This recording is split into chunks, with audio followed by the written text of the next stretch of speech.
વેટિકનમાં પોપની પસંદગી માટે પ્રથમ મતદાન નિષ્ફળ, સિસ્ટીન ચેપલમાંથી કાળા ધુમાડા નીકળ્યા. વેટિકનમાં પોપ ફ્રાન્સિસના અવસાન પછી નવા પોપની પસંદગી માટે કથોલિક ચર્ચના 133 કાર્ડિનલોએ સિસ્ટીન ચેપલમાં ગુપ્ત મતદાન શરૂ કર્યું.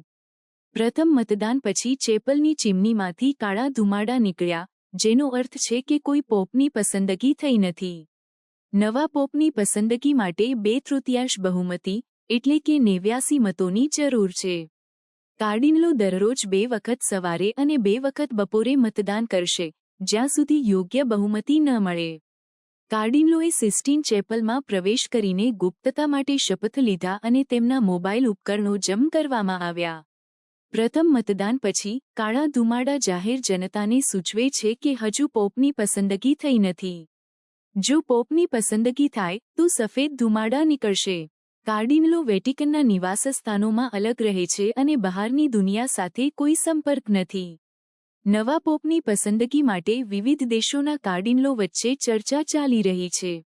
ઇટાલિયન કાર્ડિનલ પિએટ્રો પેરોલિન અને ફિલિપિનો કાર્ડિનલ લુઇસ એન્ટોનિયો ટાગ્લે મુખ્ય દાવેદારો માનવામાં આવે છે, પરંતુ હજુ સુધી કોઈ સ્પષ્ટ બહુમતી નથી.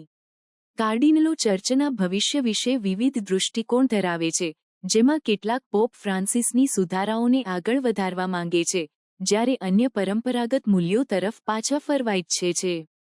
કાર્ડિનલોએ પોપ ફ્રાન્સિસના અવસાન પછી 15 દિવસની અંદર કોન્ક્લેવ શરૂ કરવાની તૈયારી કરી હતી. આ કોન્ક્લેવમાં 70 દેશોના કાર્ડિનલો સામેલ છે, જે પોપ ફ્રાન્સિસના વૈશ્વિક દૃષ્ટિકોણને દર્શાવે છે.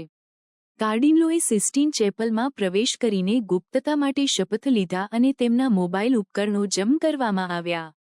પ્રથમ મતદાન પછી કાળા ધુમાડા જાહેર જનતાને સૂચવે છે કે હજુ પોપની પસંદગી થઈ નથી.